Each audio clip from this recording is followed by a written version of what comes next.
Hello guys, welcome back my channel GS by AP sir. आपका एक topic यूरोपीय कंपनियों का आगमन यानी मॉडर्न हिस्ट्री का एक टॉपिक पढ़ा जा चुका है और आज मैं आपको पढ़ाने जा रहा हूँ second topic. Clear? Second topic का जो हेडिंग है, ये हेडिंग है कुछ महत्वपूर्ण तथ्य। कुछ महत्वपूर्ण तथ्य, ये हेडिंग है और इसमें मैं पढ़ाऊंगा आपको युद्धों के बारे में, यानी जो युद्ध लड़े गए हैं भारत में, चाहे वो आपका बैटल ऑफ बक्सर हो, चाहे प्लासी हो, वांडीवास की लड़ाई हो, वेदरा की लड़ाई हो, वो सारा टॉपिक हम इसमें डिस्कस करेंगे। इसे महत्वपूर्ण तथ्य के साथ साथ इसी में आपको राज्य यानी कई भारत में उस समय उद्भव हो रहे तमाम राज्यों के बारे में हम बात करेंगे। यानी 1760 ये वो डेट है जब औरंगजेब मर चुका है। और जैसा आपको पता है, मुगल डायनेस्टी में जिस दिन औरंगजेब मरा, उसके बाद मुगल डायनेस्टी में ऐसा कोई शासक नहीं है जो शासक पूरा नियंत्रण लगा सके पूरे के पूरे मुगल डायनेस्टी में। यही कारण है कि औरंगजेब के मरने के बाद निश्चित तौर पे उसका बेटा बहादुर शाह प्रथम राजा बना है, लेकिन वो राजा इतना ताकतवर नहीं है कि अपने गवर्नरों पर नियंत्रण लगा सके। जब आप गवर्नरों पर नियंत्रण नहीं लगा सकेंगे तो गवर्नर क्या करेंगे? खुद को स्वतंत्र घोषित कर देंगे। भाई, जब मुगल सम्राट मुझसे कमजोर है तो मैं उसे क्यों टैक्स दूंगा? क्लियर? इससे बेहतर है उस टैक्स का यूज करूं मैं अपनी आर्मी को बड़ा करने में। यानी औरंगजेब के बाद उसके वंशजों में इतनी ताकत ही नहीं है कि वो गवर्नरों पर नियंत्रण लगा सके। यही कारण है कि औरंगजेब के मरने के बाद तमाम गवर्नर जहां जहां जिस राज्य के गवर्नर थे उस राज्य को स्वतंत्र कराना शुरू कर दिया। क्लियर? उस समय तमाम राज्यों का उद्भव हुआ है। बंगाल, आपका मैसूर, आपका रुहेल, आपका अवध, आमेर, तमाम प्रकार के राज्यों का उद्भव हुआ है। तो इस हेडिंग में मैं आपको उन राज्यों के बारे में भी पढ़ाऊंगा। रही बात औरंगजेब तक की, तो औरंगजेब का आपका मेडाइवल हिस्ट्री में है। आपको पता है 1707 में औरंगजेब मर गया और वहीं से धीरे धीरे और जो मुगल शासक के बारे में पढ़ते हैं हम वो मॉडर्न हिस्ट्री में पढ़ते हैं। तो वो मैं आपको पढ़ाऊंगा दिल्ली में। दिल्ली यानी इसी मॉडर्न हिस्ट्री में ही पढ़ाऊंगा औरंगजेब के बाद के शासकों के बारे में। इसीलिए इसका हेडिंग है राज्य, यानी एक एक राज्य के बारे में हम यहां से डिस्कस करेंगे। सबसे पहला और जो सबसे बड़ा राज्य है वो है राज्य बाबू आपका बंगाल। पूरे भारत का इस समय यह हृदय है। क्लियर? यानी अगर बंगाल को टच करो तो समझो भारत को टच कर दिया। यानी 1707 में बंगाल एक बहुत बड़ा सूबा है, बहुत बड़ा राज्य है। अब सोचो इस समय, उस समय बंगाल, बिहार, उड़ीसा, आपका म्यांमार, बांग्लादेश और खुद बंगाल, यानी 6 स्टेट अब बन चुके हैं, जिसमें 2 तो कंट्री बन चुकी है, म्यांमार और बांग्लादेश। ये सब अंग रहे हैं कभी बंगाल के। यानी बंगाल में कौन कौन आ जाता है? आपका उड़ीसा,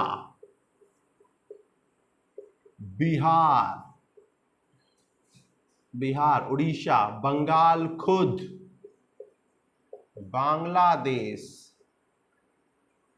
म्यांमार, असम। अब सोचिए 6 स्टेट मिलकर एक राज्य बनाते थे और वो राज्य था बंगाल। बंगाल कितना बड़ा सूबा रहा होगा। इसीलिए कहा जाता है बंगाल पे अपना अधिकार जमाने का मतलब है एक तरह से तुमने भारत के सबसे बड़े भूभाग पे अपना अधिकार जमा लिया। क्लियर? फिलहाल बंगाल जो सूबा है, ये बंगाल है मुगलों के कब्जे में, यानी कभी औरंगजेब का राज रहा है और इस समय इस पे राज कर रहे हैं उनके सुपुत्र बहादुर शाह जफर जी, जो 1707 से लेके 1713 तक राज करेगा। क्लियर? ऐसे फिर वो मरेंगे, फिर उसकी जगह पे जहांदार शाह आएगा। आपको पढ़ाऊंगा, घबराओ मत, एक अलग हेडिंग में दिल्ली और आगरा, वो भी स्टेट में मैं पढ़ाऊंगा अलग, उसी में मुगल डायनेस्टी खत्म कर दूंगा। और मेन तो मेडाइवल हिस्ट्री में हम लोग औरंगजेब तक की कहानी वहां पढ़ेंगे। क्लियर? जहांदार शाह के बाद सिंहासन पे बैठेगा एक और शासक, उसे आप फर्रुखसियर के नाम से जानते हैं। शासक कौन बैठ रहा है मुगल डायनेस्टी में? वो है आपका फर्रुखसियर। हालांकि ये मैं डिस्कस करूंगा आपके अलग से टॉपिक में, लेकिन अभी थोड़ा डिस्कस कर लेते हैं इनके नाम पे। और ये राज करेंगे 1713 से लेके 1719 ईस्वी तक। ये मुगल डायनेस्टी के एक शासक हैं। इसके समय में कहा जाता है एक अली बंधु थे। अली बंधु मींस दो भाई थे, हुसैन खान, अब्दुल्ला खान। डिस्कस करूंगा, डोंट वरी, परेशान होने की जरूरत नहीं है, ये अलग से मैं डिस्कस करूंगा इन सब नामों में। बस सिंपल यहां से स्टोरी उठाना चाहता हूं, क्योंकि मैं उस नाम को चाहता हूं जिस नाम ने इस बंगाल को एक स्वतंत्र राज्य के तौर पर बनाया। क्लियर? फर्रुखसियर के समय दो अली बंधुओं में बड़ी ताकत थी, अब्दुल्ला खान अली, हुसैन अली खान, ये दोनों भाई थे। साथ ही इस फर्रुखसियर के दो सबसे काबिल सेनापति भी थे। इसी फर्रुखसियर का एक सेनापति था, उसका नाम है मुर्शीद कुली खान। मुर्शीद कुली खान ने जब देखा कि फर्रुखसियर इन अली बंधुओं के हाथ की कठपुतली बन गया है और मेरी बातों को नहीं सुन रहा है, फर्रुखसियर ये नहीं जानता कि ये दोनों भाई कभी उसी के लिए सबसे बड़ा काल बनेंगे, क्योंकि ये दोनों भाई अपने मतलब के वजह से कमांडर बने हुए हैं। तुम इस बात को नहीं समझ रहे हो, मुर्शीद कुली खान इस बात को समझ रहा है। मुर्शीद कुली खान ने बार बार इसे समझाने की कोशिश की, लेकिन फर्रुखसियर अली बंधुओं पे इतना विश्वास कर रहा था कि मुर्शीद कुली खान की बात नहीं सुन रहा था। बाद में वही हुआ, वही अली बंधु इन्हें मारेंगे, फिलहाल वो बाद में डिस्कस करेंगे।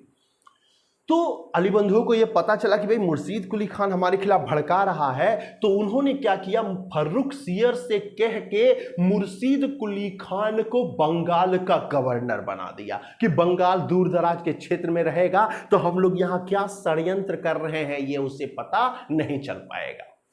इसीलिए मुर्शीद कुली खान को इन्होंने उठाया और बंगाल में भेज दिया कि जाओ भैया तुम वहां का गवर्नर बनो, वहां से मेरा टैक्स वैक्स भेजना।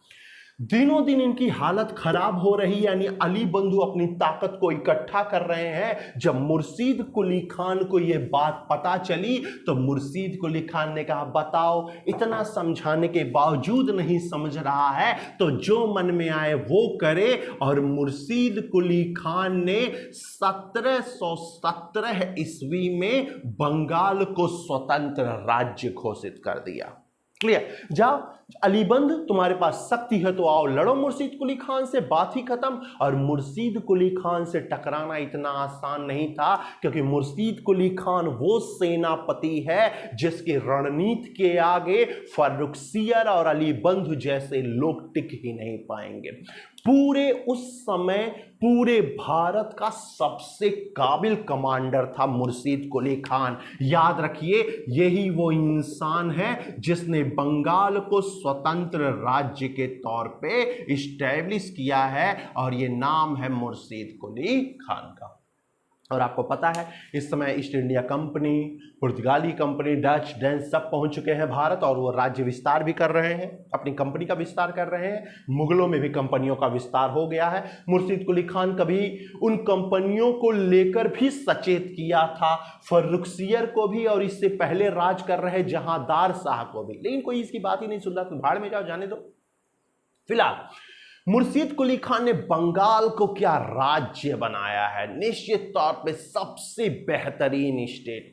बंगाल में इंडस्ट्री को इस्टेब्लिश करने वाला मुर्शीद कुली खान, अच्छे खासे रोड को बनाने वाला मुर्शीद कुली खान, ट्रेडिंग हब बनाने वाला मुर्शीद कुली खान। आपको पता होना चाहिए 19वीं सेंचुरी में बंगाल सबसे ज्यादा टैक्स देने वाला राज्य था और सबसे ज्यादा ट्रेड करने वाला भी राज्य था। 19वीं सदी में मतलब 1800 से लेकर 1899 तक। याद रखिए, बंगाल सबसे ज्यादा टैक्स देता था। यही कारण है कि अंग्रेजों की नजर बंगाल पे सबसे ज्यादा पड़ी। लगा मुर्शीद कुली खान विकास करने। बंगाल का क्या विकास किया उसने? बंगाल में industry, factory, road, trading hub बना दिया था बंगाल को। अब बंगाल आप जान ही रहे हो, बंगाल कोई राज्य नहीं बल्कि समझो खुद एक देश है। इधर अली बंधु ने सोचा कि चलो भाई मुर्शीद कुली खान को किसी तरह हराते और आते हैं, लेकिन मुगल डायनेस्टी में बड़ा उथल पुथल रहा है। फिलहाल वो हम लोग आगे डिस्कस करेंगे, क्योंकि यहीं मोहम्मद शाह राज करेंगे, फिर अलूबंद को मारा जाएगा, यहाँ तमाम प्रकार के वो अलग कहानी। अब खत्म कर दो मुगल, अब जितना सुने हो उतना ही ध्यान रखो, बाकी अभी मुगल को रहने दो, वो बाद में अलग टॉपिक डिस्कस करेंगे हम लोग। फिलहाल तो मुर्शिद कुली खान बंगाल को व्यवस्थित करने लगा, बंगाल को लगा एकदम व्यवस्थित बंगाल बनाने, और तुरंत नजर पड़ी इस बंगाल पे ईस्ट इंडिया कंपनी का। किसकी नजर पड़ी? ईस्ट इंडिया कंपनी की, क्योंकि अंग्रेजों को क्या चाहिए? समृद्ध क्षेत्र, समृद्ध क्षेत्र पे अपना कंपनी विस्तार और धीरे धीरे वहां पे अपना राज्य स्टैब्लिश करना। पहुंच गए बंगाल में अंग्रेज। उन्होंने कहा मुर्शिद कुली खान बड़ा अच्छा किया जो अपना एक राज्य बना लिए, वो मुगल तो बेकार हो चुके हैं, अब समझ ही नहीं रहे। मैं भी समझाने की कोशिश किया था आप ही की तरह, लेकिन नहीं समझ पा रहे हैं। बड़ा अच्छा किया, बंगाल बना लिया। मुर्शिद कुली खान ने कहा हाँ हाँ बंगाल तो बना लिया। अंग्रेजों ने कहा आपका बंगाल और समृद्ध हो जाएगा अगर आप हमें कंपनी खोलने की इजाजत दे दें। लेकिन ईस्ट इंडिया कंपनी, तुमने गलत आदमी से बात की। ये वो इंसान है जो तुम्हारे रग रग से वाकिफ है। मुर्शिद कुली खान ने कहा क्या बात है, मुगलों को लूट चुके क्या कि अब पहुंच रहे हो बंगाल को बर्बाद करने?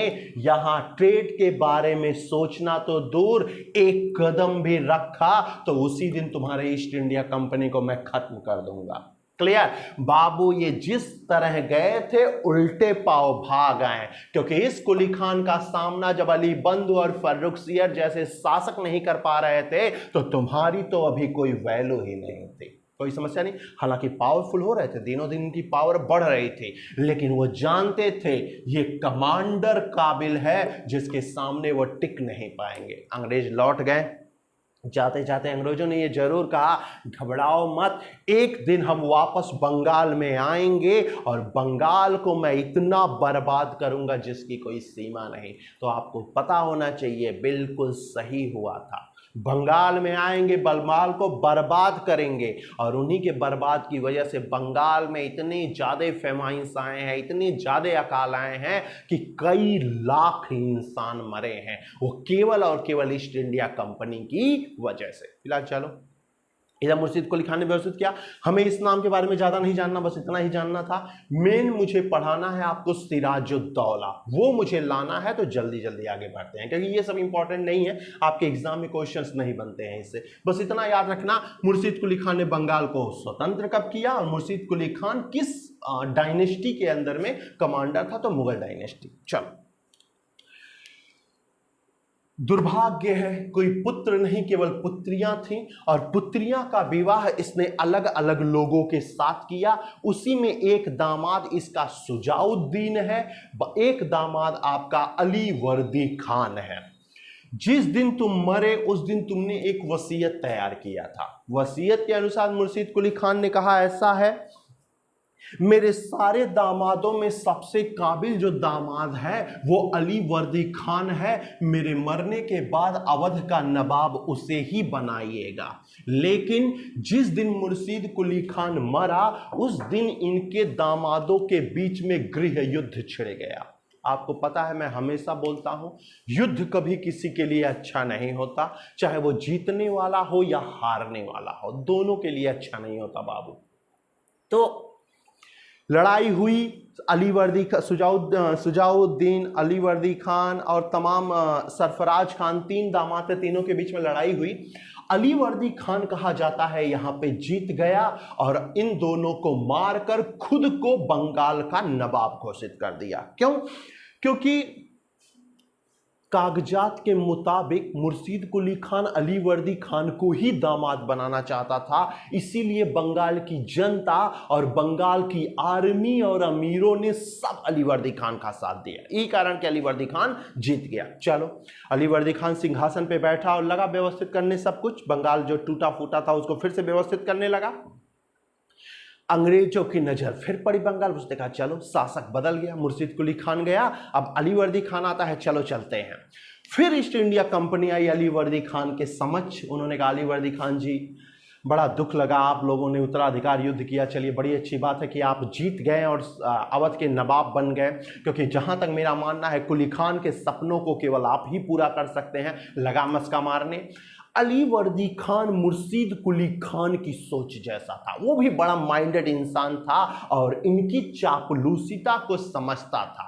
ईस्ट इंडिया कंपनी ने कहा आप हमें भी कंपनी खोलने की इजाज़त दे दीजिए, हम भी कंपनी खोलेंगे, आपको भी फायदा होगा क्योंकि आपके राज्य की इकोनॉमी वैसे ही खराब है, परमिशन दे देंगे तो हम भी यहाँ पे राज करना शुरू कर देंगे। क्लियर?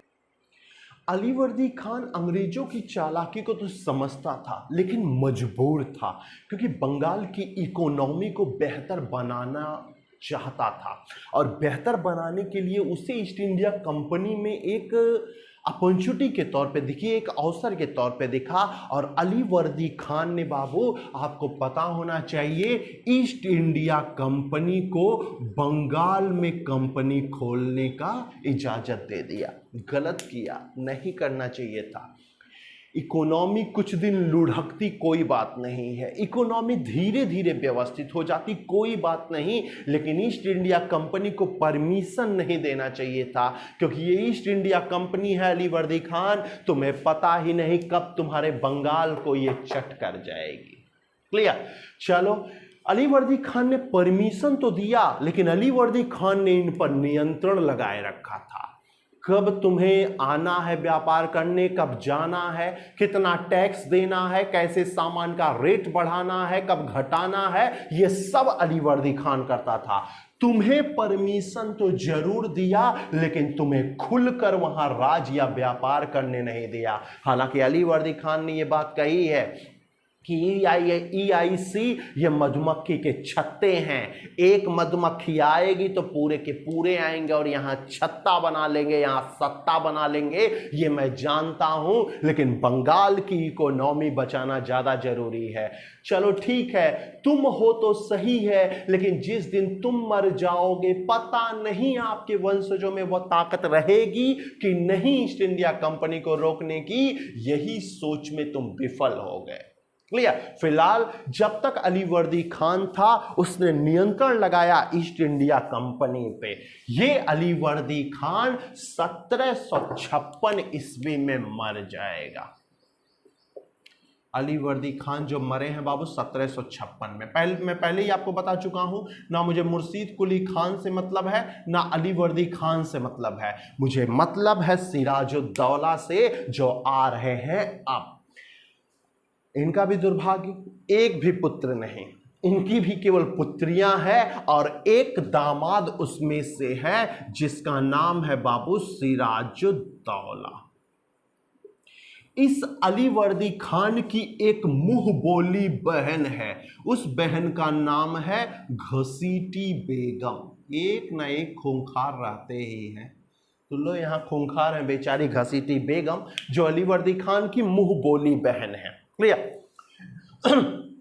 अली वर्दी खान मरते मरते वसीयत तैयार किया था कि मेरे मरने के बाद सिराज बनेगा अवध का नवाब, लेकिन ये बात पसंद नहीं आई तुम्हारी बहन को, और तुम्हारी बहन का एक बेटा है, वो नाम है बाबू शौकत जंग का। कोई समस्या? पता चला जब अली वर्दी खान मरा, तुरंत शौकत जंग ने बंगाल के सबसे समृद्ध क्षेत्र कलकत्ता पे अपना कब्जा जमा लिया, और घसीटी बेगम ने तुरंत शौकत जंग को क्या किया, बंगाल का नवाब घोषित कर दिया। ये घटना है जून 1756 की। कोई समस्या? मत याद करो, ये सब इतना डेट आप लोग याद नहीं कर पाएंगे। जो डेट आपको याद करना होगा, जो ईयर आपको याद करना होगा, वो मैं खुद आपको बता दूंगा। आपको इन सब को पढ़ने जाने की जरूरत नहीं, बस एक कहानी के तौर पे इन सबको याद रखना। बाकी क्या इंपॉर्टेंट है वो आप नोट्स कर सकते हैं। ये इंपॉर्टेंट नहीं है कलकत्ता पे इसने कब कब्जा जमाया, ये सब इंपॉर्टेंट नहीं है। सिराज को जब ये पता चला, इसके मंत्रियों ने, मनीष भाई ये एक तरह से कानूनी तौर पे नवाब है, तो मंत्री सब इसी के साथ, उन्होंने बताया कि ऐसी ऐसी बात हो गई। सिराज ने तुरंत अटैक कर दिया, किस पे? घसीटी बेगम यानी शौकत जंग पे अटैक कर दिया तुरंत। जब इन्होंने इस पे अटैक किया तो गृह युद्ध शुरू हो गया। दुर्भाग्य है सिराज, जब तुम दोनों यहां पे लड़ाई लड़ रहे हो उस समय भारत का गवर्नर जनरल जो बना है वो गवर्नर जनरल है बाबू लॉर्ड क्लाइव। आपके यूरोपीय कंपनियों का आगमन जब मैं पढ़ा रहा था टॉपिक, तो मैंने बताया था कि जो औरंगजेब के दरबार में आया था जॉब चारनाक, वो बेस तैयार करने वाला है ईस्ट इंडिया कंपनी का भारत में, और उस भारत में ईस्ट इंडिया कंपनी के उस बेस पे महल बनाने वाला यही है। यही वो इंसान है बाबू जिसकी वजह से आपका भारत 190 साल गुलाम रहा है ब्रिटिश ईस्ट इंडिया कंपनी का।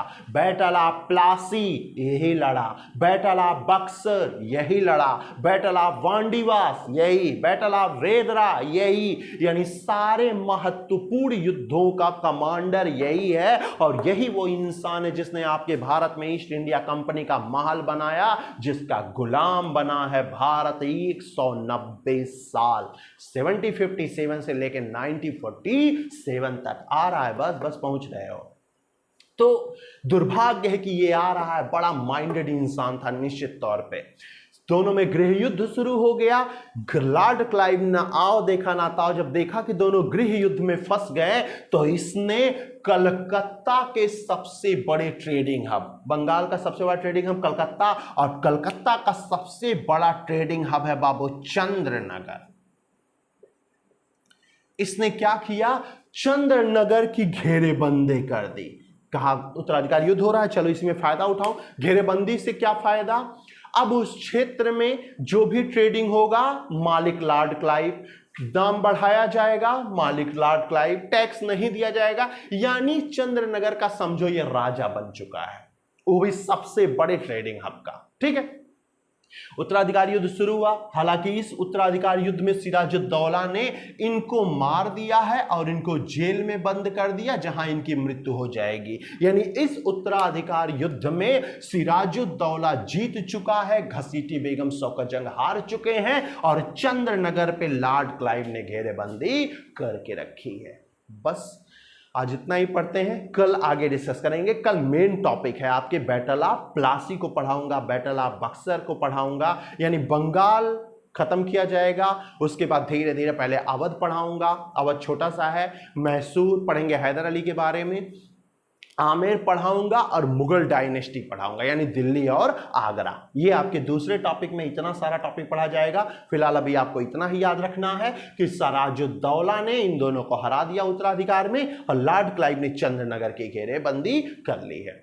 अगर आपने चैनल सब्सक्राइब नहीं किया है तो चैनल सब्सक्राइब कर लीजिए, GS by AP सर ये मेरे चैनल का नाम है।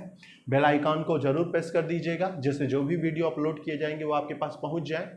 फिलहाल वीडियो इस बार थोड़ा मैं लेट में आपके पास पहुंचाया हूं, लेकिन मैं आगे हमेशा जल्दी जल्दी पहुंचाने की कोशिश करूंगा वीडियो, जिससे बहुत जल्दी आपका कवर हो जाए पूरी हिस्ट्री। उसके बाद जल्द से जल्द पॉलिटी और सब्जेक्ट भी हम लोग जल्दी शुरू करेंगे। अगर चैनल मेरा सब्सक्राइब नहीं किए हैं तो चैनल सब्सक्राइब कर लीजिए, लाइक कर लीजिए, चैनल को शेयर कीजिए, कम से कम उन सभी लोगों के पास ये सारा इंफॉर्मेशन पहुंचता रहे जिससे उनकी भी तैयारी बेहतर हो। तो मिलते हैं नेक्स्ट। Okay, thank you.